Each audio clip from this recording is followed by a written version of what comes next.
भगवते वासुदेवाय। नमस्कार दोस्तों, स्वागत है आपका अपने चैनल हिंदू पर टीवी पर। दोस्तों, आज हम वैशाख महात्म्य का 6वां अध्याय सुनाने जा रहे हैं। अगर आपने इससे पहले के 1 से लेकर 5 अध्याय नहीं सुने हैं तो आप हमारे चैनल पर बनी प्लेलिस्ट वैशाख महात्म्य में जाकर सुन सकते हैं। वीडियो को शुरू करने से पहले वीडियो को लाइक करें और चैनल को सब्सक्राइब करें। वैशाख महात्म्य का 6वां अध्याय। नारद जी बोले, हे राजन, वैशाख महीने में मार्ग चलने से व्याकुल और प्यासे मनुष्य को जो जलदान नहीं करते वह पक्षी की योनि पाते हैं। उदाहरण के लिए हम ब्राह्मण और घर की छिपकली का प्राचीन इतिहास कहते हैं। प्राचीन काल में इक्ष्वाकु के वंश में हेमांग नामक एक राजा हुआ।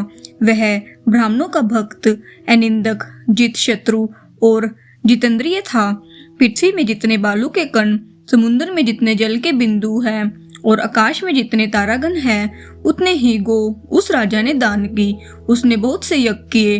उन यज्ञों की कुशाओं से पृथ्वी पर कुशा ही कुशा दिखाई देने लगी और गो, भूमि, तिल और स्वर्ण दान से बहुत से ब्राह्मणों को प्रसन्न किया। कोई ऐसा दान नहीं किया जो उसने नहीं किया। परंतु हे राजन, सुख की इच्छा करने वाले उस राजा ने एक जल दान नहीं किया। ब्रह्मपुत्र महात्मा वशिष्ठ जी ने उसे ज्ञान कराया कि जल दान करो, परंतु उसने दुर्बुद्धि और हेतुवाद से कहा कि जल तो बिना मूल्य से ही मिलता है, इसे दान करने का क्या फल मिलेगा। ऐसी अनेक बातें कही और ब्राह्मण को जल दान नहीं किया और कहने लगा कि अलभ्य वस्तु दान करने से पुण्य मिलता है और यह ठीक भी है।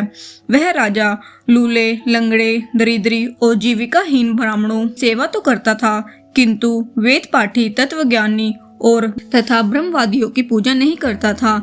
वह राजा कहा करता था कि विख्यात ब्राह्मणों की पूजा सेवा तो सभी करते हैं, परंतु अनाथ, बिना पढ़े लिखे, लूले, लंगड़े ब्राह्मण और दरिद्रों की बड़ी दुर्गति है। अतएव ऐसे ही लोगों की मेरी दया के पात्र है। इस प्रकार वह दुर्बुद्धि कुपात्रों को दान देता रहा। इस महादोष के कारण 3 जन्म तक उसे चातक की योनि मिली। फिर 1 जन्म गिद्ध बना और 7 जन्म तक कुत्ते की योनि में रहा। फिर हे राजन, वह राजा के घर छिपकली की योनि में जाकर रहा।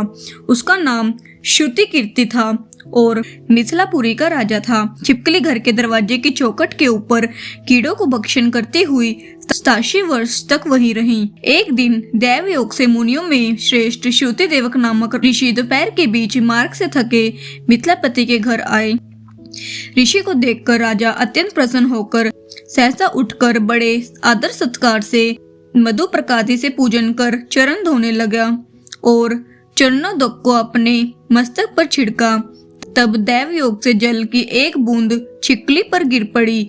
जल की बूंद पड़ते ही उसे ज्ञान हो गया और नाना योनियों में दुखों से दुखित हो ब्राह्मण देवता से हाय हाय करने लगी।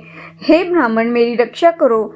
एक छिपकली का ऐसा शब्द सुनकर ब्राह्मण को बड़ा आश्चर्य हुआ और वह कहने लगा, हे गोदा, तू कहाँ है? क्यों विलाप करता है? तेरी यह दशा कैसे हुई?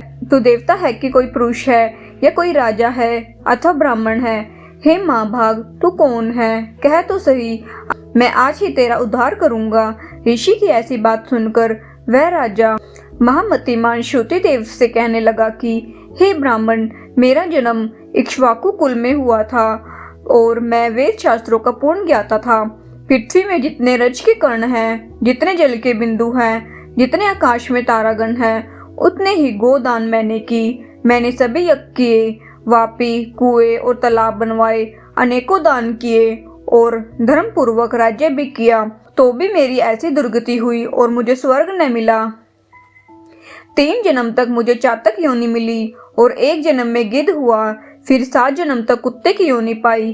अभी यह राजा अपने चरणों को छिड़क रहा था, तब एक बूंद उछलकर मेरे ऊपर आ पड़ी। उसी के कारण मुझे पूर्व जन्म का स्मरण हो आया और मेरे सब पाप दूर हो गए।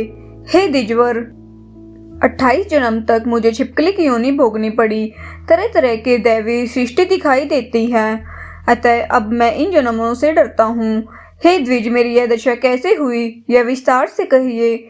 यह सुनकर द्विज ने ज्ञान चक्षु द्वारा सब वृत्तांत जान लिया और कहने लगा, हे राजन, मैं तेरी इस बुरी योनि का कारण बताता हूँ। चित लगाकर सुन। तूने माधव भगवान के प्यारे वैशाख मास में जल दान नहीं किया। तूने जल को सुलभ समझकर यह निश्चय कर लिया कि यह बिना मूल्य का है, अतः मार्ग में चलने वाले और धूप से पीड़ित ब्राह्मणों को जल दान नहीं किया। साथ ही सुपात्रों को छोड़ कुपात्रों को दान किया। जलती हुई अग्नि को छोड़ क्या कोई राख में भी हवन करता है?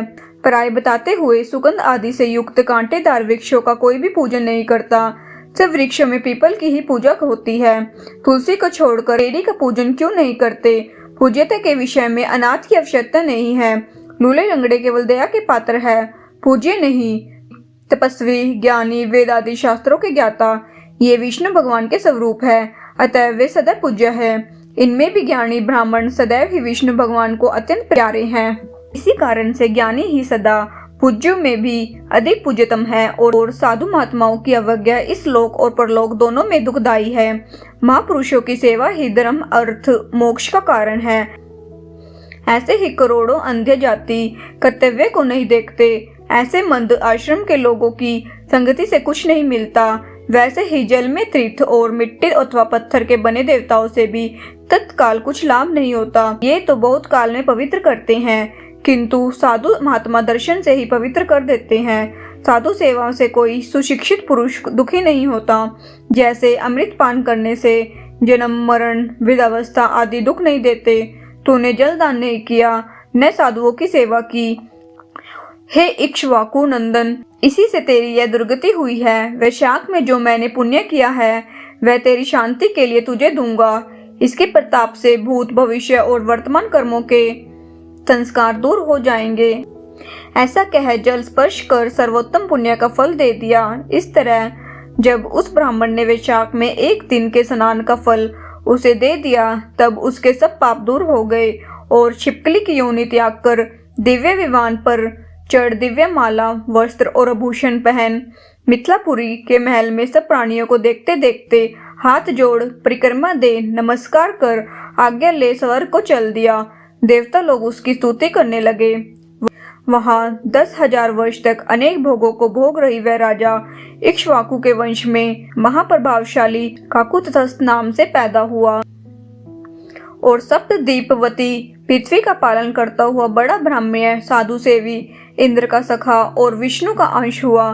तब वशिष्ठ जी ने वैशाख मास में सब कर्तव्य धर्म सुनाए, जिनके करने से सब दुख दूर हो गए और दिव्य ज्ञान को पाकर विष्णु की सायुज्य मुक्ति को प्राप्त हुआ। इसलिए यह वैशाख संपूर्ण शुभ फलों को दाता है।